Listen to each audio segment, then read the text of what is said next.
मैं डॉक्टर देवेंद्र कुमार मिश्र, सहायक professor, JLS college Majhaulia, west Champaran, department of history.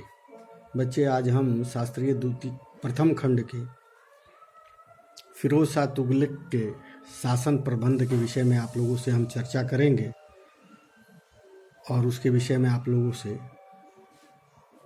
कुछ बातें करेंगे। फिरोज शाह ने आंतरिक शासन की ओर पूर्ण ध्यान दिया था। किसी भी देश को, किसी भी शासन को चलाने के लिए एक आंतरिक परिवेश होती है कि दंगे नहीं हो, सुचारू रूप से सारी व्यवस्थाएं चलें। एक वाय होती है जो विदेश से कैसे संबंध है, विदेश से हमारे संबंध कैसे होने चाहिए, उसकी एक नीति निर्धारण होती है। तो इस मामले में फिरोज शाह तुगलक जो था वो अपने भीतरी शासन व्यवस्था को पूरा ध्यान दिया था और मोहम्मद तुगलक के अंतिम समय में शासन अव्यवस्थित हो गया था। जो व्यवस्थाएं थी वो छिन्न भिन्न हो गई थी। नागरिकों में तीव्र असंतोष था, व्यापक रूप से रोष था। अब जितने भी आम नागरिक थे उन लोगों के अंदर अधिकांश मुस्लिम वर्ग सुल्तान की धार्मिक नीति और व्यवहार से उसके विरोध में हो गए थे। सबसे बड़ी समस्या राज्य की गिरती हुई आर्थिक स्थिति थी। उसकी आर्थिक व्यवस्था धीरे धीरे क्षीण हो रही थी। आर्थिक व्यवस्था बहुत ही निम्न स्तर पर जा रही थी और वो सब छिन्न भिन्न हो गई थी। और फिरोज का लक्ष्य इस स्थिति में सुधारने को रहा जो सूबे दिल्ली की अधीनता से मुक्त हो गए थे। उन्हें पुनः अधीनता में लाने का न तो उसका उद्देश्य था और न उसके लिए उसके अंदर पर्याप्त योग्यता ही थी। सुल्तान के पक्ष में एक बात कही जा सकती है कि उसके योग्य व्यक्तित्व को तलाश करने की क्षमता थी। वह उसमें विश्वास रखता था, उन्हें अधिकार प्रदान करता था और उसे वफादारी तथा विश्वास प्राप्त कर सकता था। फिरोज का अंत में 37 वर्ष की शासन आंतरिक दृष्टि से सफलता और संपन्नता का रहा था तथा दिल्ली के सुल्तानों में उसे एक ऐसा शासक माना गया जिसने अपनी प्रजा की भलाई के लिए प्रयत्नशील था, अपने प्रजा की भलाई की हमेशा सोचता था और उसी में वो हमेशा प्रयत्नशील रहता था। इस दृष्टि से फिरोज का केवल एक अपवाद रहा। विभिन्न दृष्टिकोण से अपने समय से आगे होते हुए और सार्वजनिक भलाई का प्रयास करते हुए भी उसका आदर्श एक मुसलमान सुल्तान का बनता रहा। सब तरह से वो अपने जनता के प्रति वफादार था और उनकी हर तरह से काम करता था, परंतु उसका सुल्तान की जो आदर्श था वो एक मुसलमान सुल्तान का आदर्श बनता रहा। इस कारण उसकी धार्मिक नीति कट्टर सुन्नी मुसलमानों के समर्थन, उलेमा वर्ग के प्रभाव से परिपूर्ण और अपनी पूर्ण संख्यक हिंदू प्रथा के लिए अहिंसुता ही रही। फिरोज के उदारता और सभी सरदारों को प्रसन्न करने की नीति से अपना शासन आरंभ किया। उसने राजवंश के सभी व्यक्तियों को सुरक्षा की आश्वासन दिया, राज्य के कर्ज को चुका दिया। पिछले वजूर ख्वाजा जहां से अपने पक्ष को दृढ़ करने के लिए जिस संपत्ति को विभिन्न व्यक्तियों को दे दिया था, किसने? उसने जो दिया था उसे उससे छीनने का प्रयत्न नहीं किया और इस्लाम के कानूनों के अनुसार शासन करने का आश्वासन दिया। उसकी राजस्व व्यवस्था जो थी, फिरोज ने इस्लामी कानूनों द्वारा स्वीकृत केवल 4 कर लगाए। खराज को, जैसे लगान को खराज कहते हैं। खम्ब, युद्ध से लूटे धन का 1/5 भाग। जो खम्ब कर था उसका मतलब था युद्ध में जो लूटे गए धन थे उसका 1/5 भाग कर के रूप में लिया जाता। जजिया, हिंदुओं पर एक तरह का एक धार्मिक कर था। जजिया कर के विषय में आप लोगों को पूर्व में बताया, आगे भी मैं बताऊंगा कि जजिया कर से ही कर का वसूली किया जाता था जो पूर्ण रूप से हिंदुओं में लगाया जाता था। और जकात, आय का 2.5%, जो मुसलमानों से भी लिया जाता था और उन्हीं की भलाई के लिए उन पर जनता पर व्यय किया जाता था। खमसे से उसे उतना ही लिया जाता था जितना उसका अधिकार बनता था, जबकि पिछले अनेक सुल्तान लूट का अधिकांश भाग स्वयं रख लेते थे। जजिया उसने हिंदू ब्राह्मणों से भी लिया, जिसे पहले सुल्तानों ने उदासीनता अथवा व्यवहारिकता के कारण नहीं लिया था। इसके अतिरिक्त उसने उलेमा वर्ग की स्वीकृति के पश्चात सिंचाई कर भी लगाया। क्या किया? ब्राह्मणों से जो कर लिया उसके बाद से एक सिंचाई कर भी लगाया। उन किसानों को जो सिंचाई के लिए शाही नहरों का पानी का उपयोग करते थे, उन लोगों पर एक तरह से कर उसने लगाया। अपनी पैदावार का 1/6 भाग सरकार को देना पड़ता था। जितने भी पैदावार होते थे उसके 1/6 भाग सुल्तान को, हर किसान को देना होता था। फिरोज ने अपने समय के प्रायः 24 कष्टदायक करों को समाप्त किया।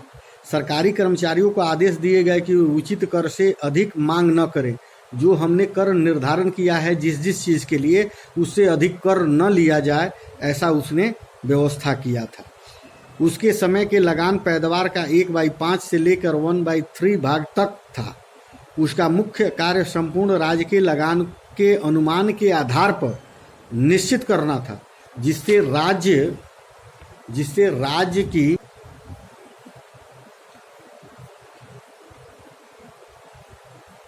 फिरोज के कर्मचारियों को वेतन वृद्धि की। उन्होंने उसके कार्य के बदले में जागीरें भी दी थी। बहुत से कर्मचारियों को उसने नगद के बदले जागीर दिया करता था। उन्हें सूबेदारों को यातनाएं देकर उन्हें ठीक हिसाब लेने की प्रथा को भी समाप्त कर दिया। सुल्तान का भेंट देने की प्रथा को भी समाप्त कर दिया। सुल्तान को जो विशेष भेंट दी जाती थी, उन सारी प्रथाओं को उसने समाप्त कर दिया। सुल्तान को भेंट देने की प्रथा के समाप्त करने के, जिसमें किसानों पर भार न डाला जाए। किसानों को राज्य के लिए तकावी ऋण को भी मुक्त कर दिया गया। फिरोज ने विभिन्न आंतरिक व्यापारिक करों को भी समाप्त कर दिया, जिससे वस्तुओं के मूल्यों में कमी हुई और व्यापार में निरंतर प्रगति होती चली गई। उसने कुछ ऐसे कर थे जिसको समाप्त किया, जिससे व्यापार में लगातार उन्नति होती चली गई। फिरोज के राजस्व संबंधी सुधार प्रथा के प्रजा के लिए लाभदायक सिद्ध हुए। फिरोज ने जो राजस्व संबंधी सुधार जो किया, उससे जनता को काफ़ी लाभ हुआ। उनसे राज्य और जनता दोनों को लाभ हुआ। राज्य में संपन्नता आ गई। फिरोज के समय में कोई अकाल नहीं पड़ा। जनता धनवान हुई और वस्तुओं के मूल्य कम रहे। निरंतर व्यापार की उन्नति होने से वहाँ की जनता में आर्थिक संपन्नता आने लगी और वहाँ की जनता समृद्ध होने लगी और वहाँ मूल्य कम कर दिए गए। सभी तत्कालिक इतिहासकारों ने और जनता की समृद्धि की वर्णन किया है। संक्षेप में, जीवन की आवश्यकताएं वस्तुएं मात्रा में उपलब्ध थी और फिरोज के संपूर्ण शासनकाल में बिना किसी प्रयत्न के अनाज के मूल्य अलाउद्दीन खिलजी की भांति सस्ते रहे। परंतु फिरोज की व्यवस्था में दो मूल दोष रह गए थे: जागीरदारी प्रथा और भूमि को ठेके पर दिया जाना। जागीरदारों को किसान की भलाई करने की आज्ञा नहीं दी जा सकती थी, जबकि जागीरें केवल राज्य के बड़े पदाधिकारियों को ही नहीं बल्कि संपूर्ण महत्वपूर्ण सैनिक और असैनिक पदाधिकारियों को भी दी गई थी। वेतन के बदले जागीर देने की जो प्रथा थी, वो कर्मचारियों के साथ साथ सैनिकों को, असैनिकों को भी दी गई थी। भूमि को ठेके पर लेने वाले पेशवर व्यक्ति को किसानों से अधिकाधिक धन वसूल करते थे, इसमें संदेह नहीं किया जा सकता। परंतु इन दोषों को होते हुए भी फिरोज के समय में राज्य और प्रजा संपन्न रही, यह एक विश्वसनीय है। सिंचाई व्यवस्था। सिंचाई की सुविधा के लिए फिरोज ने 5 बड़ी नहरों का निर्माण कराया था। क्या कराया था?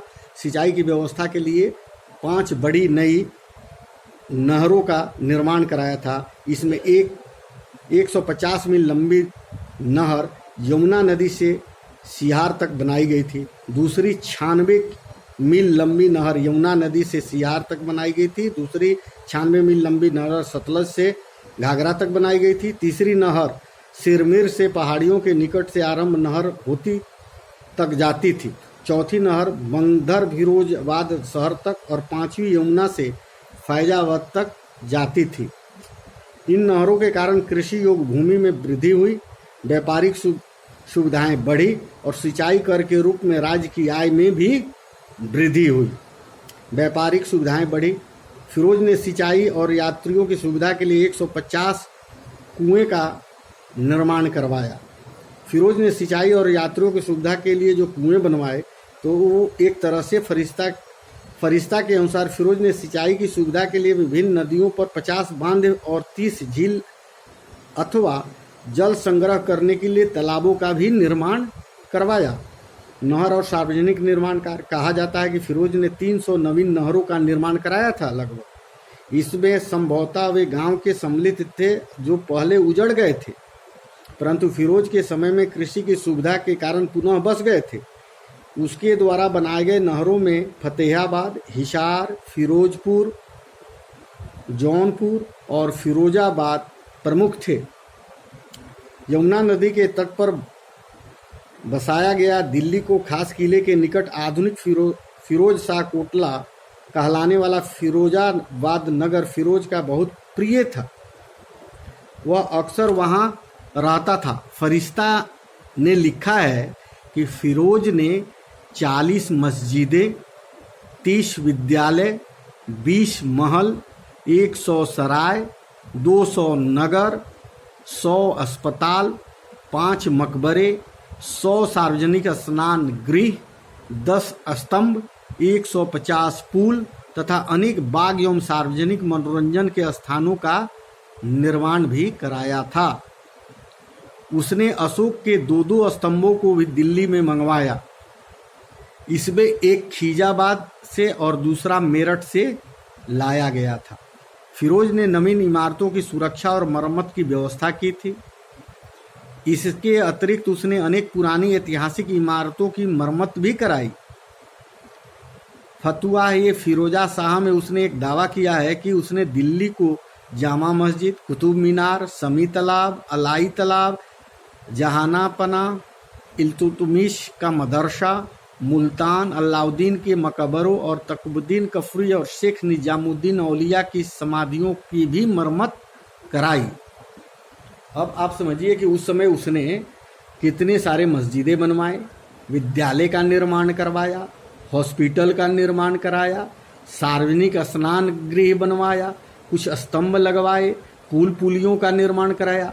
जो आज के विदेश में इन सारी चीज़ों पर जो भी प्रजाएं ध्यान देती हैं वो सार्वजनिक रूप से सभी जनता के लिए लाभदायक होती है। उसने कुछ परोपकार कार्य भी किए। फिरोज मुसलमान संतों और धार्मिक व्यक्तियों को जागीरें और संपत्ति दान करता था। उसने एक रोजगार का दफ्तर स्थापित किया था जो बेकार व्यक्तियों को कार्य दिलवाया था अथवा उन्हें आर्थिक सहायता देता था। उसने एक विभाग दीवान एक खैरात स्थापित किया था जो मुसलमान अथवा स्त्रियों और विधवाओं को आर्थिक सहायता देता था और निर्धन मुसलमान लड़कियों के विवाह की व्यवस्था करता था। एक संस्था बनाई थी जो इन सब व्यवस्थाओं को देखता था और इसके लिए आगे बढ़कर कार्य किया करता था। उसने दिल्ली के निकट एक खैराती अस्पताल भी बनवाया था। फिरोज का न्याय व्यवस्था इस्लाम के कानूनों पर आधारित थी। उसकी जो न्यायिक व्यवस्था थी वो इस्लामिक प्रथा पर व्यवस्थित थी। काजियों को उसने पुनः उसके विशेषाधिकार वापस कर दिए थे। स्वयं फिरोज भी न्याय करता था और वह कठोर दंड नहीं देता था। मोहम्मद तुगलक के समय सच्चाई को जानने के लिए व्यक्तियों को जो यातनाएं दी जाती थी उसे उन्होंने समाप्त कर दिया। फिरोज स्वयं विद्वान था, पढ़ा लिखा व्यक्ति था और वो विद्वानों का सम्मान करता था। जियाउद्दीन बर्नी और शमसे सिराज ने उसके संरक्षण प्राप्त किया। वर्नी ने फतमा ए जहादीर और तारीख ए फिरोजा शाही को लिखा। शम्मे सिराज अफीफ ने भी तारीफ़े फिरोजा शाही को लिखा। एक विद्वान ने सीरत ए फिरोजा शाही की रचना की। फिरोज ने स्वयं अपनी आत्मकथा फतुहात ए फिरोज शाही लिखी। फिरोज को इतिहास और चिकित्सा शास्त्र में भी काफ़ी रुचि थी। इसके अतिरिक्त उसने इस्लामी कानून और धर्मशास्त्र की शिक्षा में भी रुचि दिखाई। उसने प्रायः 13 मदरसे स्थापित किए जिसमें से 3 श्रेष्ठ स्तर के विद्यालय थे। राज्य के सभी स्थानों पर विद्वानों को संरक्षण दिया जाता था तथा सभी विद्वानों को जागीर भेंट स्वरूप दी जाती थी। ज्वालामुखी के मंदिर के पुस्तकालय में उसके संस्कृत में लिखे गए 1300 ग्रंथ प्राप्त हुए और उनमें से कुछ का उसने फारसी में अनुवाद कराया।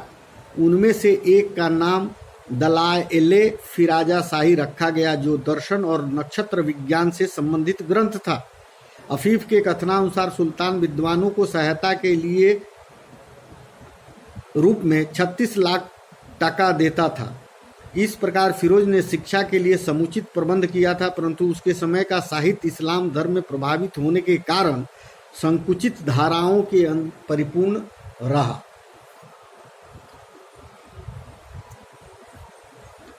सैन्य संगठन उसका काफी अच्छा था। सैन्य संगठन, फिरोज का सैनिक संगठन दुर्बल रहा। केंद्र में एक बड़ी स्थित स्थायी सेना न थी। अधिकांश सैनिकों को जागीरदारों के रूप में वेतन दिया जाने लगा। उसने सैनिक सेवा वंशानुगत कर दी। एक व्यक्ति के पश्चात उसका पुत्र या उसका दामाद अथवा गुलाम सेना में स्थान प्राप्त करने का अधिकार रखता था। ऐसी स्थिति में सैनिक सेवा में योग्यता का अभाव होने शुरू हुआ। असंभवतः केंद्र में 80 या 90 हजार की घुड़सवार सेनाएं थी। शेष के लिए सुल्तान अपने अमीरों तथा सरदारों की सेना पर निर्भर करता था। जब जरूरत युद्ध के समय होती थी तो सरदारों से वो सेना का मांग करता था। सेना के कठोर अनुशासन अथवा नियंत्रण नहीं रखा गया था। एक अवसर ऐसा भी आया कि सुल्तान ने एक सैनिक को इसलिए हटा दिया कि वह उसे रिश्वत के रूप में सैनिक विभाग के अधिकारी को देकर अपने घोड़े की स्वीकृति करा ली थी। ऐसी स्थिति में सेना के शक्तिशाली होने का कहीं प्रश्न ही नहीं होता था कि जब वंशानुगत होता था, उसके दामाद को, उसके बेटे को, उसके प्रपौत्र को उस सेना में भर्ती की जाती थी। योग्यता का ध्यान नहीं रखा जाता था, जिससे धीरे धीरे सैनिक संगठन उसका कमजोर हो गया। दिल्ली के सुल्तानों में फिरोज पहला सुल्तान हुआ जिसने इस्लाम के कानूनों और उलेमा वर्ग के राज के शासन में को प्रधानता प्रदान की। अन्य शासकों ने इस्लाम धर्म का समर्थन किया और अपनी बहुसंख्यक हिंदू प्रथा के प्रति सहिष्णुता की नीति अपनाई, परंतु उन्होंने इसे स्पष्ट रूप से शासन के सिद्धांत के रूप में स्वीकार नहीं किया। परंतु फिरोज ने कट्टर सुन्नी वर्ग का समर्थन प्राप्त करने के लिए इस्लाम के सिद्धांतों को अपने राज्य की नीति का आधार बनाया तथा प्रत्येक अवसर पर उलेमा वर्ग की सलाह और सहायता ली। इस दृष्टि से उसका सिद्धांत मुगल बादशाह और औरंगजेब की भांति ही रहा। उसमें केवल एक अंतर रहा कि जबकि औरंगजेब स्वयं अपने को इस्लामी कानूनों को परंपरागत मानता था, फिरोज इसके लिए उलेमा वर्ग की सलाह पर निर्भर रहता था। इस प्रकार फिरोज की धार्मिक नीति धर्मांधता और अहिष्णुता की रही। सुल्तान शिया, सुन्नी, महाबियों मुसलमानों वर्गों के प्रति अहिंसुता था, क्योंकि वे कट्टर सुन्नी मत के समर्थक न थे। शियाओं को उसने दंडित किया था, उसकी पुस्तकों को जलवा दिया था। यहाँ तक उसने स्वयं अपनी आत्मकथा में लिखा है कि फिरोज अपनी बहुसंख्यक हिंदू प्रजा के प्रति अत्यधिक कठोर रहा। उसने इस्लाम के प्रचार को अपना एक प्रमुख कर्तव्य माना और हिंदुओं को मुसलमान बनाने के लिए विवश कर दिया। अपनी आत्मकथा में फतवे फिरोज शाही में उसने लिखा है कि उसने स्पष्ट होता है कि वह अपने एकमात्र मुसलमानों का शासक मानता था और हिंदुओं को जिम्मी मानता था। उसके अनुसार मैंने अपनी काफिर प्रजा की पैगंबर का धर्म स्वीकार करने के लिए बाध्य किया और यह घोषणा की कि जो भी अपनी धर्म छोड़कर मुसलमान बन जाएगा उसे जजिया कर से मुक्त कर दिया जाएगा। उन अनेक स्थलों पर हिंदू मंदिरों को नष्ट करना, हिंदू मेलों को भंग करना, हिंदुओं को मुसलमान बनाने था उसे बध करने का वर्णन किया है। जामनगर पर आक्रमण करने में उसका मूल उद्देश्य वहां के हिंदू मंदिर को नष्ट करना ही था, जिससे वह भी महमूद की भांति मूर्तिजन के कहलाने का यश प्राप्त कर सके। हिंदू ब्राह्मणों पर जजिया कर लगाया, जिसे सुल्तानों ने इस कर से मुक्त कर दिया था, अथवा व्यवहारिक रूप से यह भी वसूल करना टाल देते थे। जब दिल्ली और उसके निकट के क्षेत्रों में ब्राह्मणों ने सुल्तान के महल के सम्मुख आत्मदाह करने की धमकी दी, तब भी फिरोज की हिंदुओं के प्रति कठोर धार्मिक नीति का पालन किया।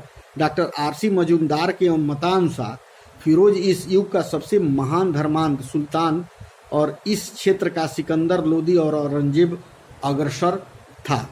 फिरोज ने खलीफा में 2 बार सुल्तान के पद को स्वीकृति ली, अपने को खलीफा का नायब पुकारा और अपने सिक्कों पर खलीफा का नाम अंकित किया। इन सभी को मुख्य उद्देश्य कट्टर मुसलमानों और उलमाओं वर्गों को सहानुभूति प्राप्त करना था। जिसके समर्थन में वह सुल्तान बना था, जिन लोगों के समर्थन से वो सुल्तान बना था, उन लोगों को हमेशा खुश करना चाहता। फिरोज को धर्मांधता के नीति राज्य के लिए हानिकारक और सिद्धांत के आधार पर प्रतिक्रियावादी थी। बहुसंख्यक हिंदुओं प्रथा और असंतुष्ट हुई और अलाउद्दीन तथा मोहम्मद तुगलक के समय में आरंभ की गई धर्म और राज्य के पृथक करने की चेष्टा बेकार हो गई। तुगलक वंश के पतन में उसका योगदान रहा। फिरोज एक शासक की दृष्टि से न कुशल था और न परिश्रमी ही था, परंतु उसके योग्य अधिकारियों ने उसकी इन कमियों की पूर्ति की और धार्मिक नीति कट्टर इस्लामी समर्थकों का सहयोग प्राप्त किया। उसकी दास प्रथा और सैनिक व्यवस्था दुर्बल और राज्य के लिए हानिकारक रही, परंतु फिरोज के आर्थिक, लोकहितकारी और सार्वजनिक निर्माण के कार्य सफल हुए। उसके प्रजा संपन्न और सुखी हुई और शासन की व्यवस्था समाप्त की गई। मोहम्मद तुगलक ने राज्य की प्रजा को भी घाव लगाए थे, उनकी फिरोज ने भर दिया।